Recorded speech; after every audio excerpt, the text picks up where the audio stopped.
Bienvenue à ce Web Matin Santé sur la thématique des femmes et notamment de l'endométriose, information et ressources.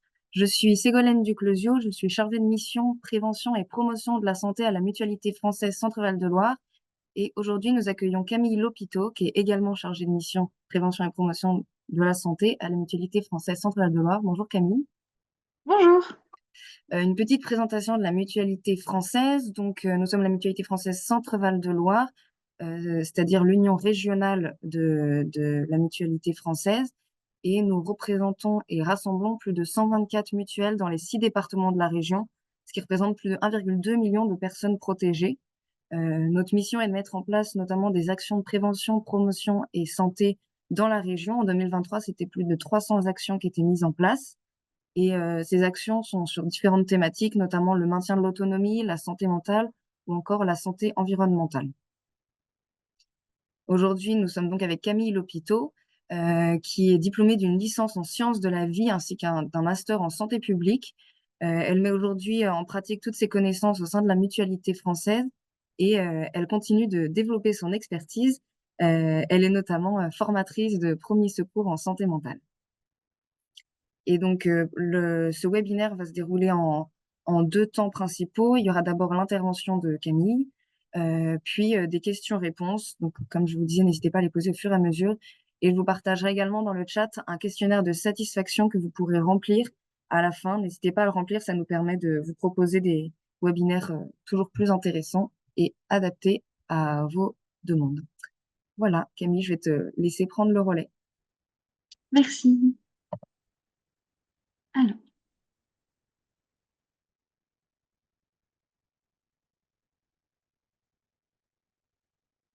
donc normalement, mon écran est partagé.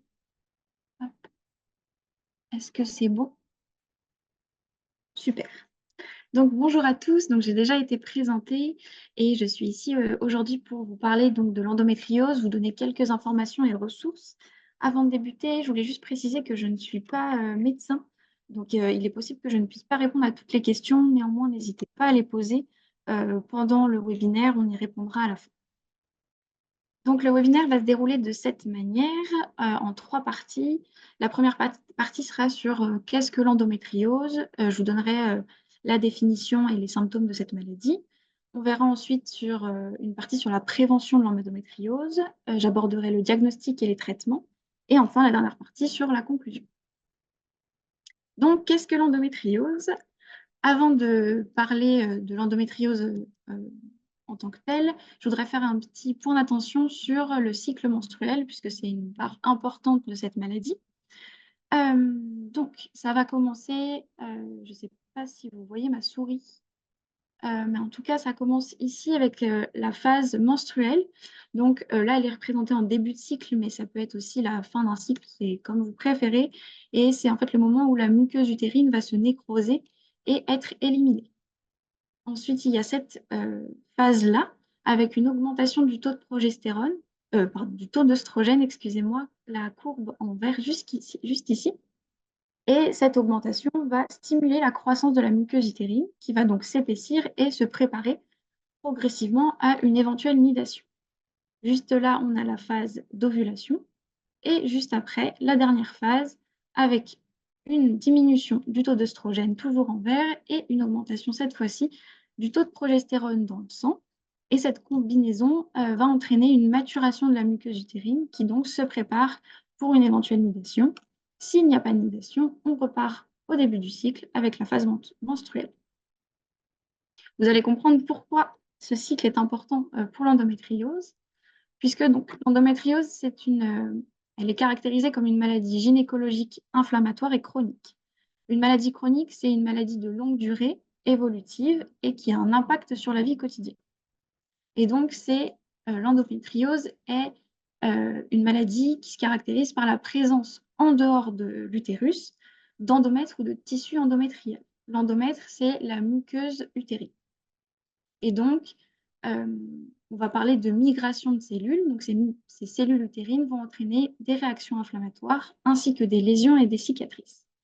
Et il faut savoir que les lésions ont les mêmes caractéristiques que la muqueuse utérine. C'est pour ça que c'est une maladie œstrogénodépendante, puisque les lésions vont être sensibles aux hormones et donc à chaque cycle se développer et se mettre à saigner. Donc, il y a 3 types d'endométriose. Avant, on parlait de stades, mais ce n'est plus le cas. On parle vraiment de 3 types et vous allez voir que ces types d'endométriose sont en fait liés à leur localisation. Donc, on a de l'endométriose superficielle ou péritonéale, que vous voyez juste ici. C'est donc des implants d'endomètre qui vont être localisés à la surface du péritoine. Le péritoine, c'est donc la membrane qui recouvre l'ensemble des organes, juste ici. Il y a aussi l'endométriose ovarienne, pardon, qu'on peut appeler endométriome. Il s'agit en fait d'un kyste sur l'ovaire qui a caractéristique une couleur chocolat que vous pouvez revoir sur le schéma ici. On a aussi en dernier l'endométriose pelvienne profonde ou sous-péritonéale. Et là, en fait, on retrouve à différents endroits des lésions d'endométriose à plus de 5 mm sous la surface du péritoine. Et là, ça peut toucher différents organes comme le vagin, l'intestin, la vessie, l'urtère, les ligaments utérosacrés, le côlon, etc. Et enfin, on rajoute aussi l'adénomiose, puisque l'adénomiose est en fait une endométriose intra-utérine. C'est en fait la présence de cellules de l'endomètre dans le myomètre.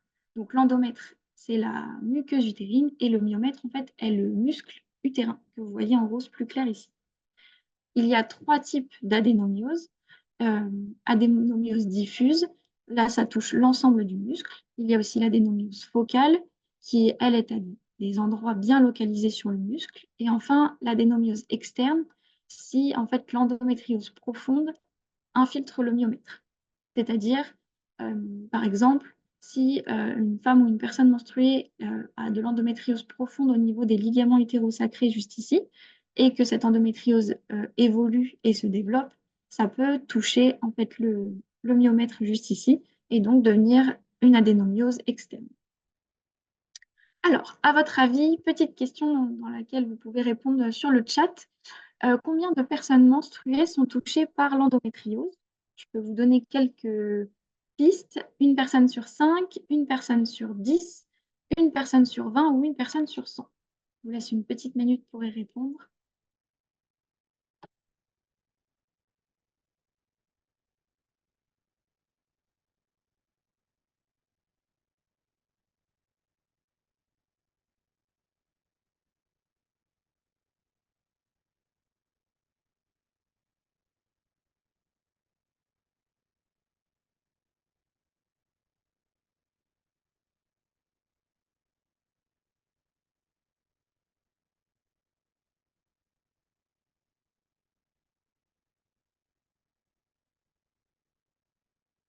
Alors, je vois une majorité de une personne sur 10 et vous avez raison. Euh, Donc, l'endométriose toucherait une personne menstruée sur 10. Donc, au vu de cette proportion, on va parler donc de maladies invisibles, mais pas de maladies rares. C'est très important. On passe maintenant à toujours sur qu'est-ce que l'endométriose, quelles sont les théories qui pourraient expliquer cette maladie au niveau de la biologie. Alors, il y a plusieurs théories. Euh, j'ai essayé de les classer de la plus probable à la moins probable. Donc, on va commencer par la théorie du reflux, qui est la théorie la plus probable. Alors, il faut savoir que lors des menstruations, dans 90% des cas, donc chez 90% des femmes, lors des menstruations, il y a du sang oxy de la muqueuse utérine qui va qui va remonter dans les trompes et être évacué dans la cavité pelvienne. Et en fait, dans 10 à 15% des cas, les fragments d'endomètre qui sont évacués vont se fixer sur le péritoine et ne vont pas être éliminés. Et cette théorie, donc, expliquerait le fait qu'il y ait des fixations de fragments d'endomètre par un dérèglement immunitaire. Et ça me permet de faire un lien avec la théorie bactérienne qui, elle, vient d'une étude récente, une étude japonaise de 2023, qui essaye de démontrer l'hypothèse que ce dérèglement immunitaire pourrait être produit par les bactéries qui sont présentes dans le microbiote génital. Et donc, ces bactéries favoriseraient à la fois la prolifération, la migration, mais aussi l'adhésion de ces cellules endométriales sur le péritoine. Cependant, à la suite de cette étude, il reste encore très peu probable qu'on puisse guérir, entre guillemets, l'endométriose avec des antibiotiques, mais ça reste une bonne piste puisque ça veut dire que les scientifiques commencent vraiment à se pencher sur le sujet et à s'y intéresser, donc c'est une bonne nouvelle. Il y a également la théorie métastatique qui, elle, part du principe que la dispersion des lésions peut se faire par le système lymphatique, mais aussi les voies sanguines, et donc disséminer de cette façon les cellules de l'endomètre. Et en fait, cette théorie peut à la fois expliquer les localisations proches, comme par exemple le vagin ou le col de l'utérus, puisque les systèmes lymphatiques sont communicants, mais aussi les localisations plus éloignées, comme par exemple les poumons, puisqu'on peut retrouver des lésions d'endométriose chez certaines femmes au niveau des poumons, par exemple. Et enfin, la dernière théorie, c'est la théorie embryogénique, qui dit que en fait, les lésions pourraient être causées à partir de restes embryonnaires, puisqu'on a déjà retrouvé des lésions sur des fœtus. Voilà pour les théories. Pour ce qui est des symptômes de cette maladie, donc il y en a plusieurs. Le principal symptôme, on va dire, ce sont les douleurs pelviennes euh, qui peuvent intervenir lors des menstruations, lors des rapports sexuels ou parfois au moment de faire ses besoins. Pour vous donner un exemple, chez certaines femmes, on a des témoignages, la douleur peut emmener jusqu'à la perte de connaissance. Donc ça dépend de chaque femme, mais parfois les douleurs sont vraiment handicapantes au quotidien. Mais un des symptômes aussi, c'est l'infertilité. On peut retrouver des saignements abondants ou encore des troubles psychiques comme l'anxiété ou la dépression. Et comme vous pouvez le voir, ces symptômes restent en fait variables à chaque patiente et aussi communs à d'autres pathologies, ce qui est une des raisons du retard de diagnostic de l'endométriose. Donc n'hésitez toujours pas à poser vos questions pendant la présentation, on y répondra à la fin. On passe à la deuxième partie sur peut-on prévenir l'endométriose, puisque je suis quand même chargée de mission prévention et promotion de la santé, donc c'est un peu mon travail. Et dans cette partie, j'aborderai le diagnostic et les traitements. Donc, à ce jour, il n'existe pas de dépistage de l'endométriose, euh, dans le sens du dépistage organisé comme on peut retrouver pour le cancer du sein, le cancer du col de l'utérus ou encore le cancer colorectal. Mais il existe donc des facteurs de risque reconnus donc, qui peuvent aider les professionnels lors d'entretiens ou de suspicions pour se pencher plus ou moins sur donc une suspicion d'endométriose. Donc les facteurs de risque connus sont les antécédents familiaux. En effet, si la personne euh, a une personne dans son entourage qui atteint d'endométriose, dans ce cas-là, ça peut mettre la puce à l'oreille aux professionnels. Le cycle menstruel, puisqu'en fait, si un cycle est court, en moyenne un cycle est de 28 jours, ou si la patiente a eu son premier cycle jeune, dans ce cas-là, ça peut être un facteur de risque. On considère qu'en moyenne, le premier cycle menstruel arrive entre 12 et 13 ans. Et enfin, si la patiente a une malformation du col de l'utérus, euh, ça peut être un facteur de risque puisque certaines malformations empêchent l'élimination complète de toutes les cellules endométriales lors des menstruations.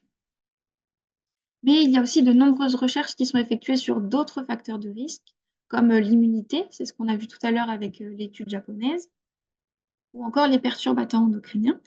Un perturbateur endocrinien, c'est une substance externe qui va en fait altérer une ou plusieurs fonctions du système endocrinien et donc causer un effet délétère sur la santé de l'individu, de sa descendance ou d'une sous-population. Et le système endocrinien est en fait, il comprend tous les organes qui sécrètent des hormones. Donc c'est pour ça que ça reste quand même un élément de recherche dans les facteurs de risque.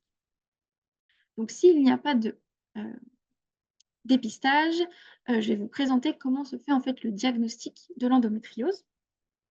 Il y a plusieurs étapes. Donc, on commence d'abord par une sorte d'interrogatoire lors d'une consultation. Cette consultation peut être faite par un ou une médecin généraliste, un ou une gynécologue ou un ou une sage-femme. Et les questions lors de cette consultation vont porter souvent sur le type de douleur, leur intensité, leur fréquence, leur durée, mais aussi tous les troubles associés, puisque on l'a vu tout à l'heure, l'endométriose profonde peut toucher différents organes. donc tout ce qui est troubles digestifs, urinaires, etc. Et toutes ces questions vont permettre d'orienter vers le diagnostic.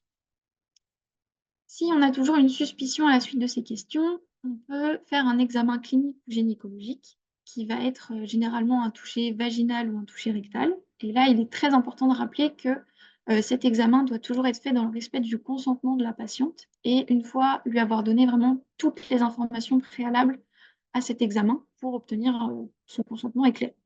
C'est vraiment très important. Et à la suite de ces questions et de cet examen, ça va permettre d'orienter ensuite vers un bilan d'imagerie qui est constitué d'une échographie pelvienne puis d'un IRM, cette fois-ci réalisé par des radiologues formés à l'endométriose. Et parfois, il s'avère qu'on a toujours une suspicion d'endométriose, même si l'échographie et l'IRM ne montrent rien. Et on peut donc réaliser une cœlioscopie, qui est en fait une technique chirurgicale qui permet, par une petite ouverture de la paroi, de l'abdomen, d'observer l'intérieur de la cavité abdominale et d'intervenir sur les organes s'il faut. Et comme vous pouvez le voir, cette technique-là, elle reste quand même assez invasive puisque c'est une opération chirurgicale qui est faite en plus sous anesthésie générale. Et ça me permet de faire le lien avec, je ne sais pas si vous en avez entendu parler, le test salivaire endotest, puisqu'en fait, un des avantages de ce test, c'est de faire diminuer le nombre de cœlioscopies quand il y a une forte suspicion d'endométriose. Euh, donc, ce test a de très bonnes performances diagnostiques. C'est-à-dire qu'il a 95% de sensibilité.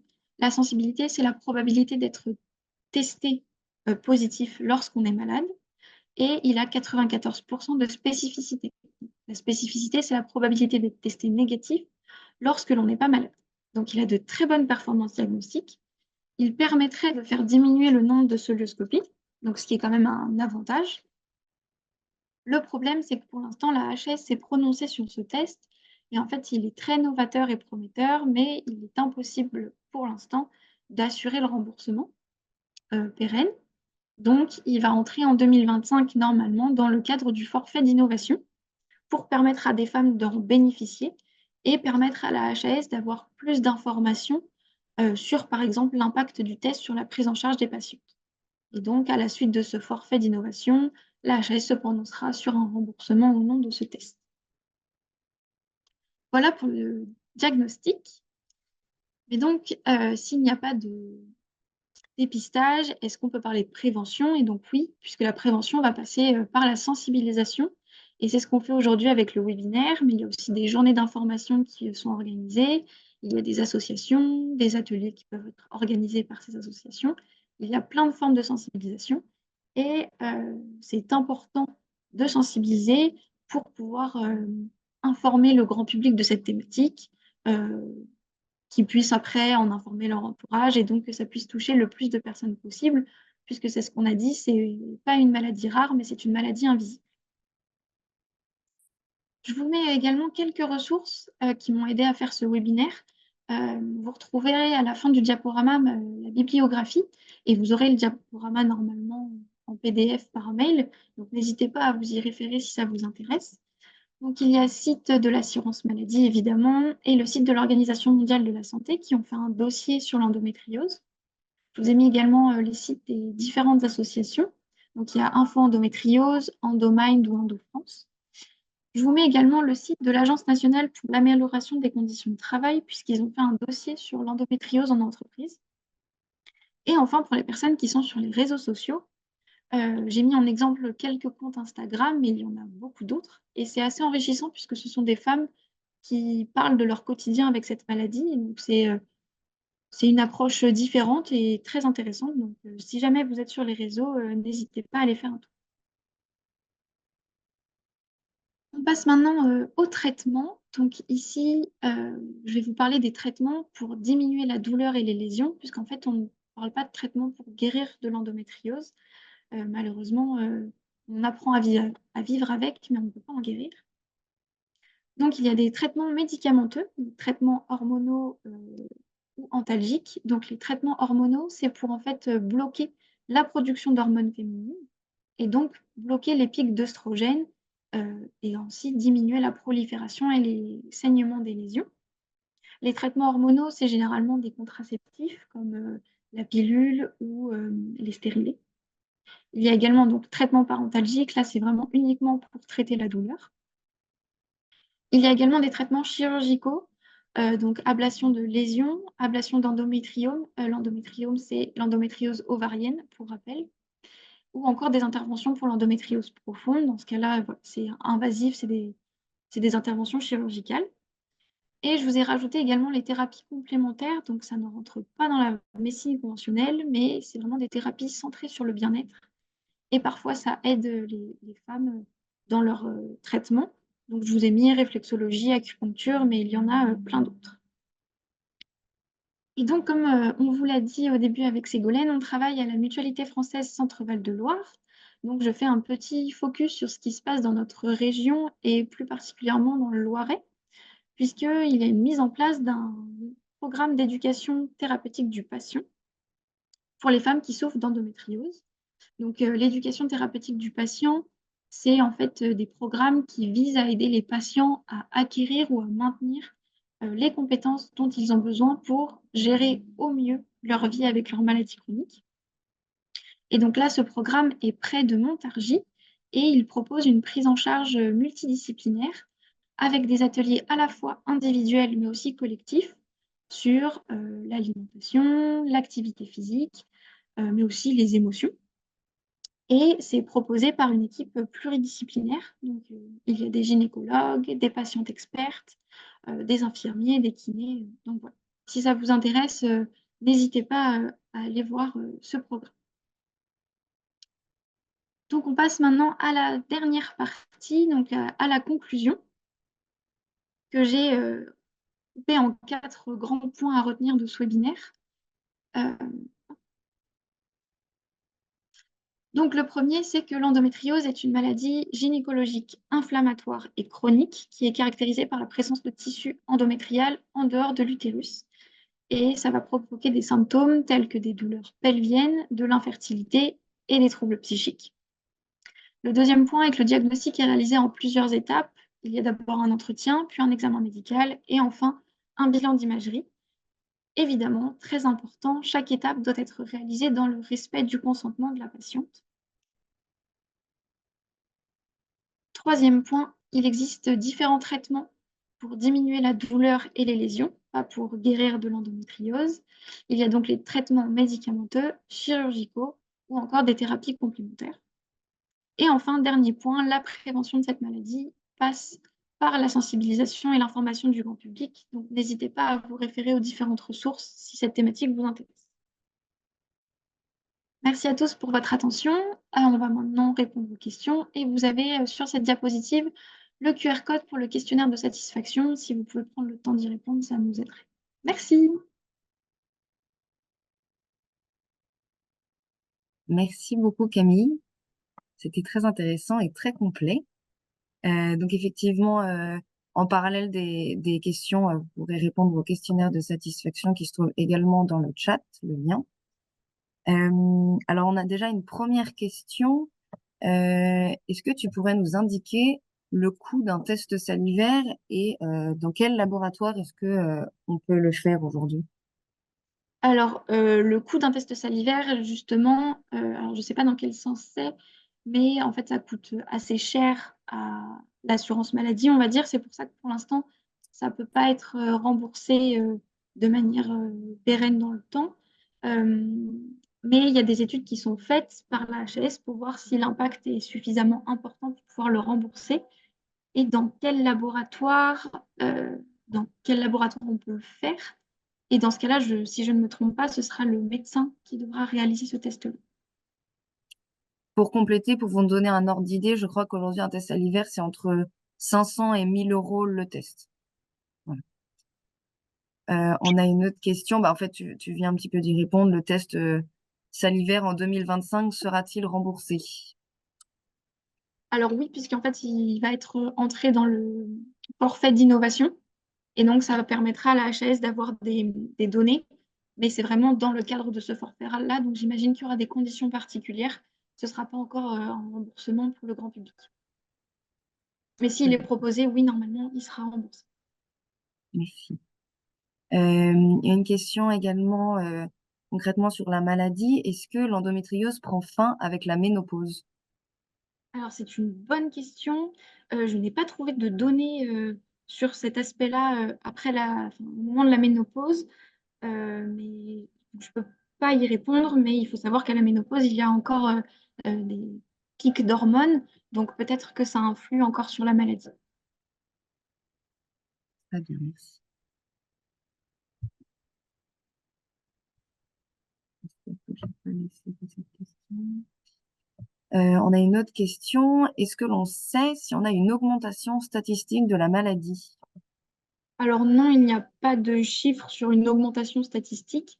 On sait juste qu'en fait, la proportion d'une personne sur 10 est sûrement sous-estimée, puisqu'en fait, comme vous avez pu voir, le diagnostic est assez complexe et donc c'est voilà, sûrement sous-estimé une personne sur 10. Mais on n'a pas de chiffre sur une augmentation statistique. Il y a juste aussi le fait qu'avant, on parlait quand même moins de ce type de maladie. Donc peut-être que oui, il y a une augmentation, mais voilà.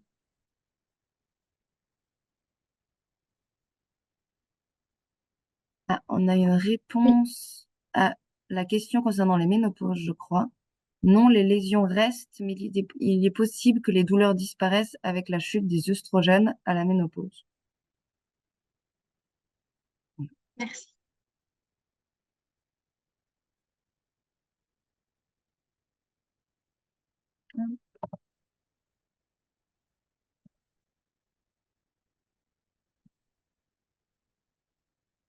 Est-ce qu'une fatigue exténuante, en plus des douleurs pendant les règles, peut faire partie du diagnostic? Oui, ça peut être le cas. Dans ce cas-là, c'est vraiment, il faut donner toutes les informations à votre médecin pour qu'il puisse au mieux orienter le diagnostic ou non. Mais ça peut faire partie des symptômes. Et Alors, oui, on a une sur question également de contraception. quels sont les types de contraception efficaces pour l'endométriose? Euh, il y a la pilule qui peut être proposée, une pilule en continu, justement, pour effacer tout pic hormonal. Et ce qui est assez efficace aussi, c'est les stérilés hormonaux, toujours, qui peuvent être plus ou moins dosés et ils peuvent en fait diminuer également les pics d'hormones et donc diminuer les douleurs.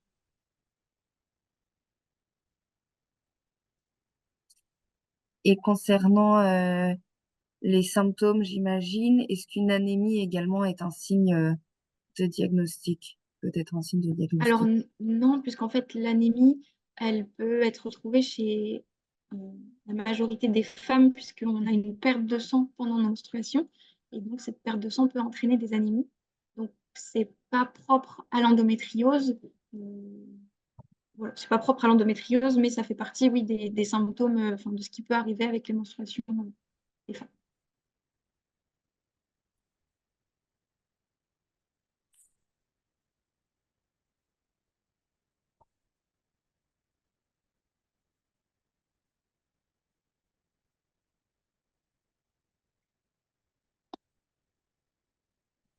Ah, on a une question. Est-ce que concernant l'implant contraceptif, est-il aussi bon contre l'endométriose? Alors l'implant, je n'ai pas lu à propos de l'implant pour traiter l'endométriose. Ce qui revient régulièrement, c'est vraiment la pilule contraceptive et les stérilés.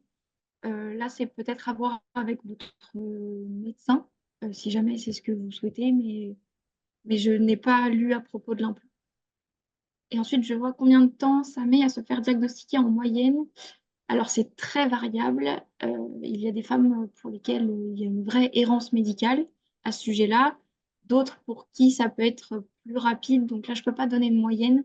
Ça peut être très long. Justement, ce que je vous disais, c'est sur les réseaux sociaux. Je suis une personne qui en parle et qui a dit qu'elle avait subi une vraie errance médicale à ce sujet-là et que ça a été très très long à se faire diagnostiquer.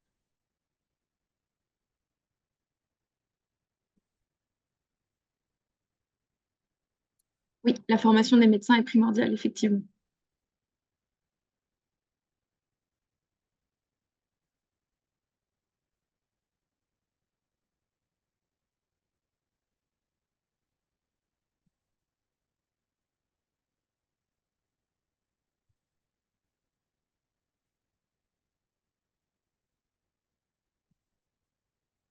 Très bien.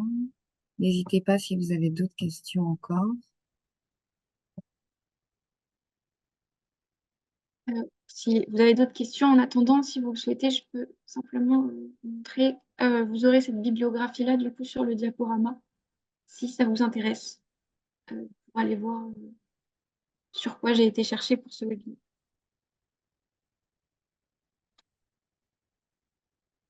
Et comme l'a dit Camille plus tôt, n'hésitez pas aussi à aller voir les ressources locales si vous avez des questions auxquelles nous ne pouvons pas répondre ou des problématiques plus spécifiques. Heureusement, en France, aujourd'hui, il y a beaucoup de ressources qui se développent de plus en plus. Donc, n'hésitez pas à vous renseigner si vous n'êtes même pas du coin. Il y en a certainement autour de chez vous. Et on a une autre question concernant les arrêts de travail liés à cette maladie. Est-ce qu'il y a des avancées en France? Alors, aux dernières nouvelles, non, je crois que l'arrêt maladie destiné aux femmes atteintes d'endométriose a été rejeté, si je ne me trompe pas, contrairement à l'Espagne. Donc, à ce niveau-là, non, je crois qu'il n'y a pas d'avancée en France. Et, Est-ce que les traitements sont différents en fonction des différents types d'endométriose? Oui, puisque parfois, en fait, on peut proposer une chirurgie si les lésions sont trop imposantes et trop prenantes dans la vie quotidienne de la personne. Donc, on peut être amené à opérer. Dans ce cas-là, c'est ce que je disais, il peut y avoir une ablation des lésions ou, par exemple, du kyste sur l'ovaire. est-ce que l'endométriose peut être diagnostiquée dès les premières règles chez la jeune fille? Alors là, c'est une très bonne question. Je ne pense pas, mais je n'ai pas la réponse à cette question, puisque comme je vous disais, il y a des facteurs de risque.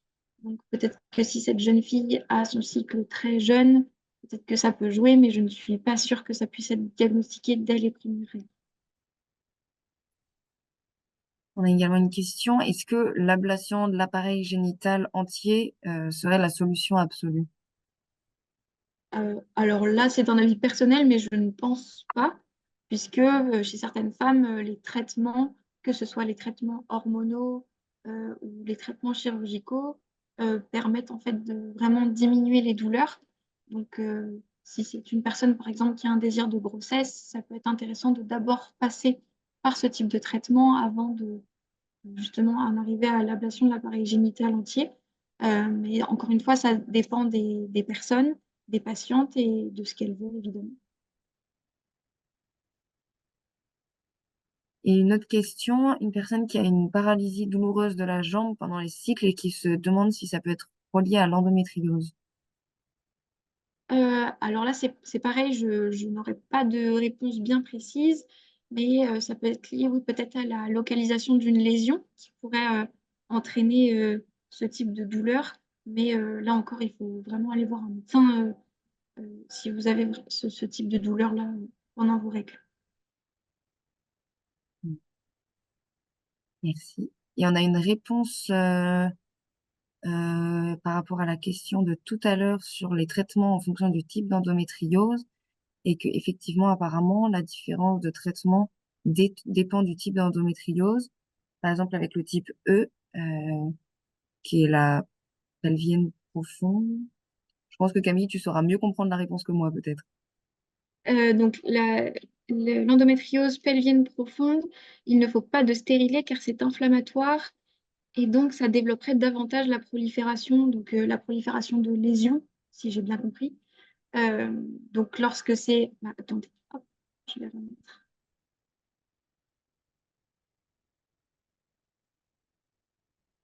Lorsque c'est de l'endométriose profonde, donc à plus de 5 millimètres sous le péritoine, donc visiblement, il est déconseillé d'avoir un stérilet puisque ça aurait une réaction inflammatoire. Merci. Et on a une autre question. Est-ce qu'il est possible d'avoir des douleurs horribles pendant les règles, de tomber dans les pommes, mais que ça ne soit pas l'endométriose? Alors oui, ça peut être possible, mais c'est pas normal d'avoir ce type de douleur-là pendant ces règles. Et dans ce cas-là, vraiment, il faut être amené à consulter puisque Enfin, ça doit être très difficile au quotidien et c'est pas normal du tout. Mais il est possible que ce soit autre chose. Et en lien également, est-ce que c'est possible d'avoir des douleurs et des symptômes en dehors de la période des règles? Oui, justement, puisque euh, donc les lésions peuvent être sur différents organes et donc parfois ça peut entraîner des troubles, donc troubles digestifs, troubles urinaires et ça peut avoir un effet, un impact même en dehors du cycle, oui, évidemment.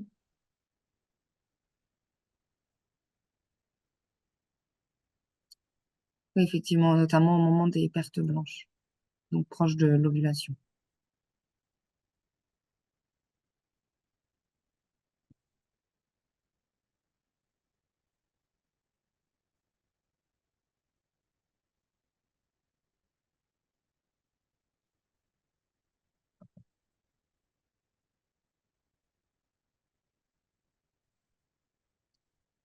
Alors, pourriez-vous développer le lien psychique, anxiété et dépression et l'endométriose? En fait, il faut savoir que euh, les hormones jouent aussi sur l'humeur.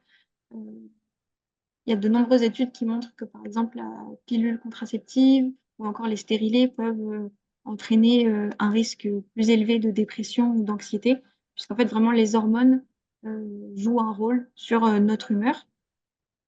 Et donc, parfois, en plus en plus des hormones, on a quand même ce problème de diagnostic qui peut être très long et ces douleurs qui peuvent être très prenantes.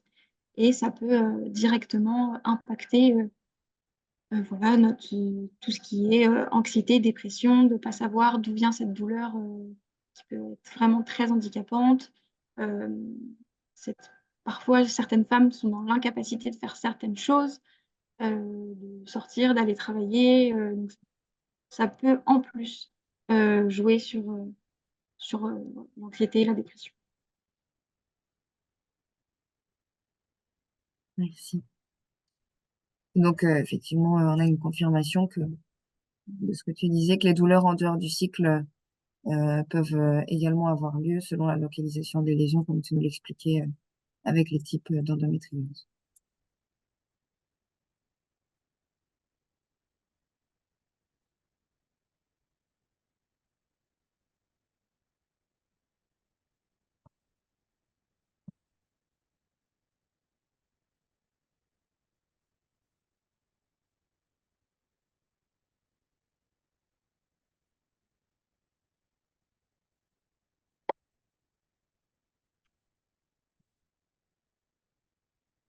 Très bien. Je ne sais pas s'il y a encore des questions ou pas.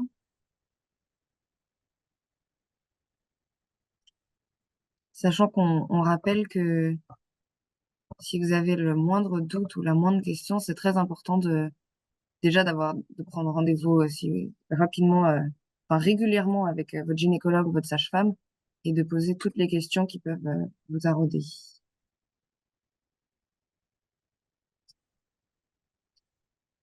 Merci Camille pour ce webinaire. Merci à tous.